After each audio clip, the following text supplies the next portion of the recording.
ছেড়ে চলে যাচ্ছে শুধু টাকার জন্য। প্রিয়াঙ্কার এই সব কথা মাথা নিচু করে শুনছে লাকি।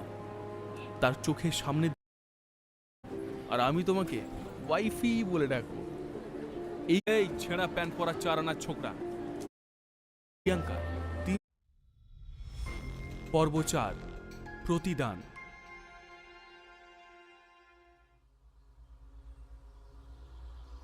লাকি তার নতুন প্লাটিনাম কার্ড নিয়ে নিউ সিটি ব্যাংক থেকে বেরিয়ে গেল। কলেজের ক্লাসে যেতে তার অনেকটাই দেরি হয়ে গিয়েছিল, তাই ইপসিতাকে কিছু না বলে কলেজের জন্য তড়িঘড়ি বেরিয়ে যায় সে। দক্ষিণ কলকাতার এক নামজাদা কলেজে পড়াশোনা করত লাকি। আগের দিন যা বৃষ্টি হয়েছিল তাতে শহরের ইতিউতি জল জমেছিল। বেলা বাড়লেও জল নামার কোনো লক্ষণ ছিল না। কলেজে ঢোকার সঙ্গে সঙ্গেই লাকির পা কাদার গর্তে পড়ে যায়। ছি ছি, মনে মনে বলল সে। তার ঠিক পাশেই একটা কল ছিল, সেখানে নিজের জুতোটা পরিষ্কার করে নেয়। বিড়বিড় করে কলেজ কর্তৃপক্ষের উদ্দেশ্যে সে বলতে থাকে, এত নামি একটা কলেজ, তার সামনে হাজার একটা গাড্ডা।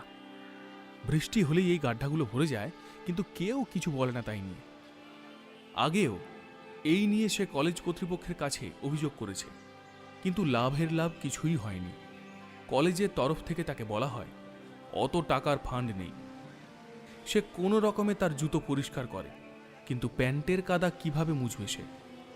একে তো ছেঁড়া প্যান্ট, তার উপরে আবার কাদা। বাথরুমে যাওয়ার কথা ভাবতে না ভাবতেই কলেজের বেল বেজে গেল। অগত্যা তাকে যেতে হলো ক্লাসের উদ্দেশ্যে। সে দরজার বাইরে থেকে দেখতে পেল প্রফেসর আনন্দময় লাহিড়ী ক্লাসে ইতিমধ্যেই ঢুকে পড়েছেন এবং পড়ানোর তোড়জোড় শুরু করেছেন। এদিকে প্রফেসর যখন দরজার দিকে তাকিয়ে লাকিকে দেখলেন, এক রাশ হতাশা যেন তাকে গ্রাস করল। লাকির যেন লজ্জায় মাথা হেঁট হয়ে গেল। ভিতরে ভিতরে তার খুবই খারাপ লাগলো। কলেজের সমস্ত প্রফেসরদের মধ্যে লাকির সবথেকে পছন্দের শিক্ষক এই আনন্দময় লাহিড়ী। আসলে কিছু প্রফেসর আছেন যারা লাকিকে নিয়ে খুবই হাসি ঠাট্টা করেন, কিন্তু একমাত্র এই আনন্দময় বাবুই লাকিকে সন্তান স্নেহে দেখেন। অন্যান্য প্রফেসররা লাকিকে নিয়ে মজা করলে তিনি তার পাশে দাঁড়াতেন। সে যাই হোক, লাকি মাথা নিচু করে ক্লাসে আসা মাত্রই অন্যান্যরা তার দিকে তাকিয়ে রইল। ক্লাসের একটা ছেলে বলল, এতদিন জানতাম সূর্য পশ্চিমে উঠতে পারে, কিন্তু এই মাল দেরিতে আসার পার্টি নয়।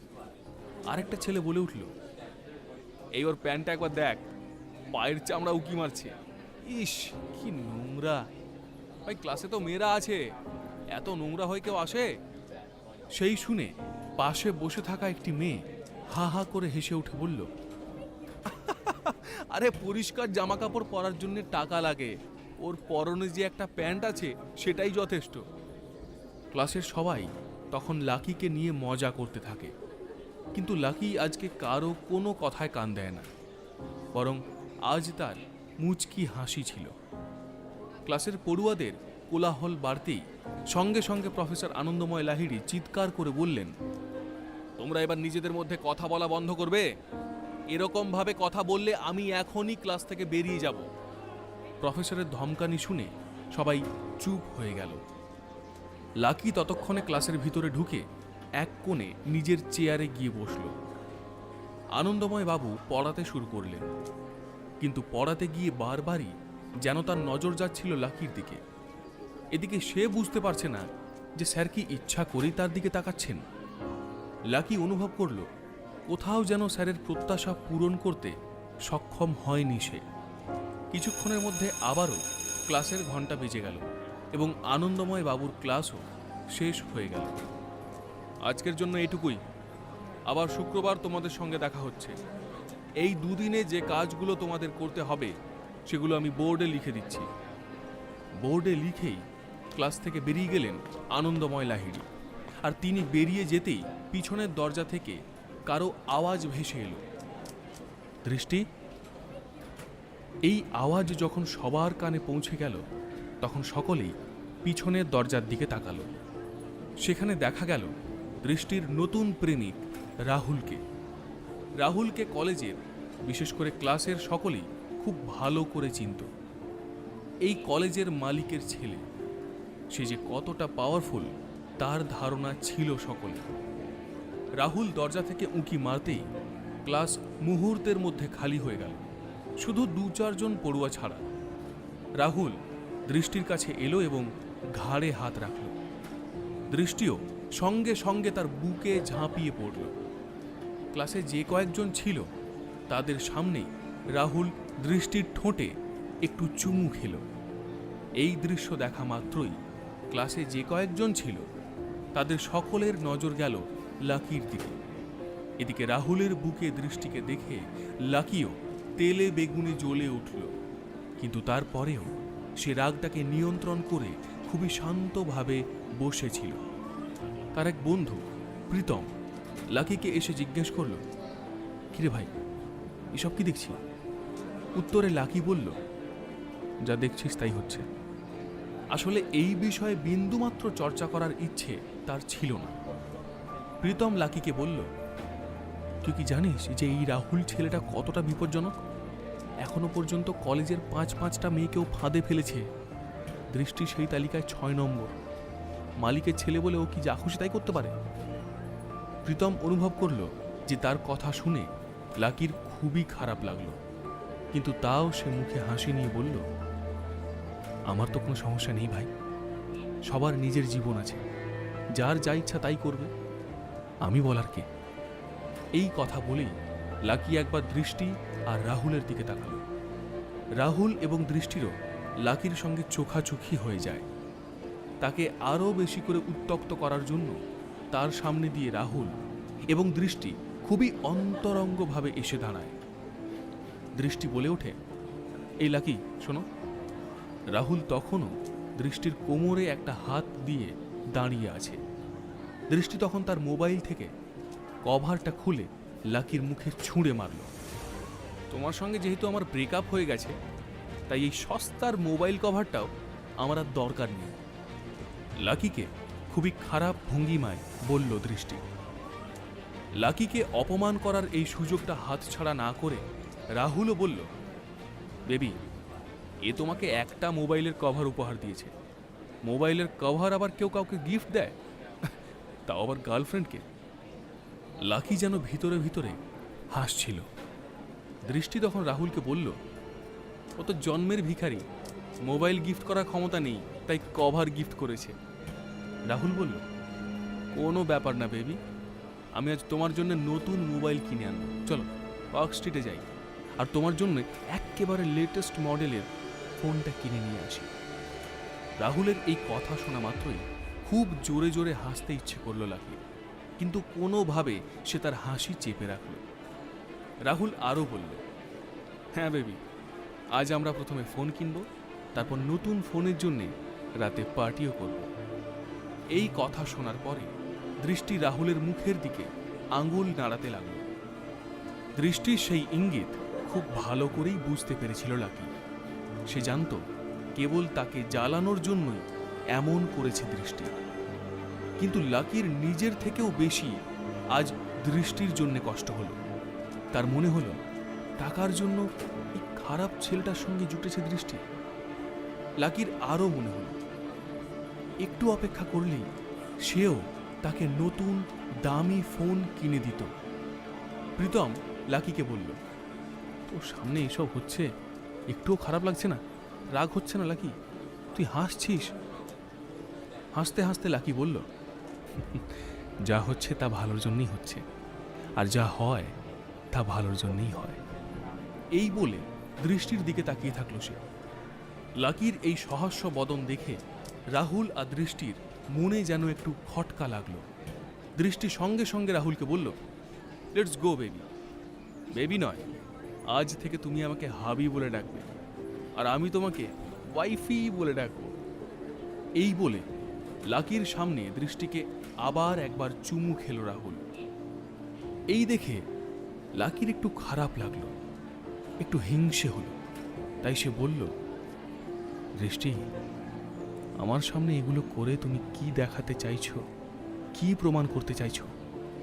তোমার কি মনে হয় এসব দেখে আমার খারাপ লাগছে? লাকির মুখ থেকে এই কথা শুনে খুব রেগে গেল রাহুল। সে বলে উঠল, এই ছেঁড়া প্যান্ট পরা 4 আনার ছোকরা, তোর খারাপ লাগলো না ভালো লাগলো তাতে আমাদের কিছু যায় আসে না, তবে আজ থেকে তুই যদি দৃষ্টির দিকে তাকাস তাহলে তোর চোখ দুটো গেলে দেব। এই কথা শুনে খুব গায়ে লাগলো লাকির বন্ধু প্রীতমের। সে তখন বলল, না ভাই, এইসব করার প্রয়োজন হবে না, তোরা যা করছিস কর, লাকি তোদের রাস্তায় আর আসবে না। দৃষ্টিকে নিয়ে রাহুল যখন ক্লাস ছেড়ে বেরিয়ে যাবে তখনই পিছন থেকে আর একটি মেয়ের কণ্ঠ ভেসে এলো। দৃষ্টি। সবাই যখন মেয়েটির দিকে তাকালো দেখা গেল শর্ট হাইটের একটি মেয়ে দৃষ্টির দিকে তাকিয়ে রাগে ফুঁসছিল। তার চোখে চশমা ছিল এবং খোলা চুলেই সে একটু দেরি করে কলেজে এসেছিল। দৃষ্টি, এগুলো তুই কি করছিস? তুই এবার সভ্যতা ভদ্রতা সব সীমা ছাড়িয়ে যাচ্ছিস।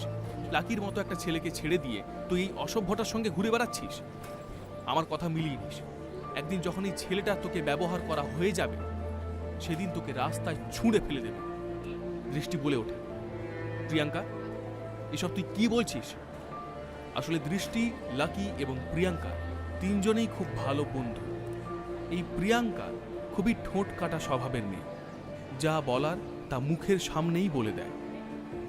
কাউকেই ভয় পায় না সে, তা যত বড়লোকই হোক না কেন। লাকি আর দৃষ্টির মধ্যে কখনো ঝামেলা হলে তা মেটাতো প্রিয়াঙ্কা। লাকিকে ভাইয়ের মতোই ভালোবাসে সে।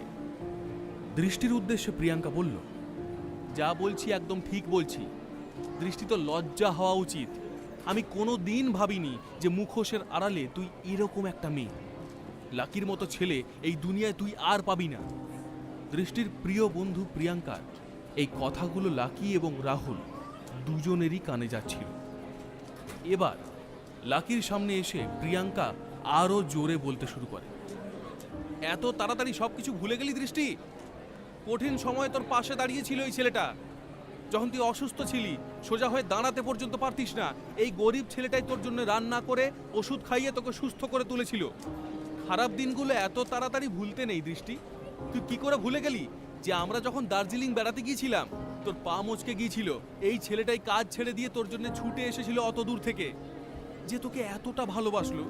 আজ তুই তাকে ছেড়ে চলে যাচ্ছিস শুধু টাকার জন্য। প্রিয়াঙ্কার এই সব কথা মাথা নিচু করে শুনছে লাকি। তার চোখের সামনে দিয়ে দৃষ্টির সঙ্গে কাটানো ভালো সময়গুলো ভাসছে। দৃষ্টিকে সে যে কতটা ভালোবাসতো বারবার ভাবছে। তাই আজ দৃষ্টি যে ফোনের কভারটা তার মুখে ছুঁড়ে মারল, একদিন সেটা কিনে দেওয়ার জন্যেই লাকিকে 3 দিন ধরে ওভারটাইম করতে হয়েছিল। এইসব কথা মনে করে লাকির চোখের কোণটা যেন ভিজে গেল। কিন্তু প্রিয়াঙ্কার কথা তখনও শেষ হয়নি। সে অনর্গল বলে যাচ্ছিল, আরে তুই ভাগ্যবান ছিলি, কারণ এমন একটা মানুষ তোকে ভালোবাসতো যে তোর খুশির জন্য বাইক কিনতে তিল তিল করে টাকা জমিয়ে যাচ্ছিল। তোর হয়তো জানা নেই এই ছেলেটা রোজ ভাত আর ডাল খেয়ে থাকছে যাতে তোর জন্য বাইক কিনে তোকে নিয়ে ঘুরতে পারে।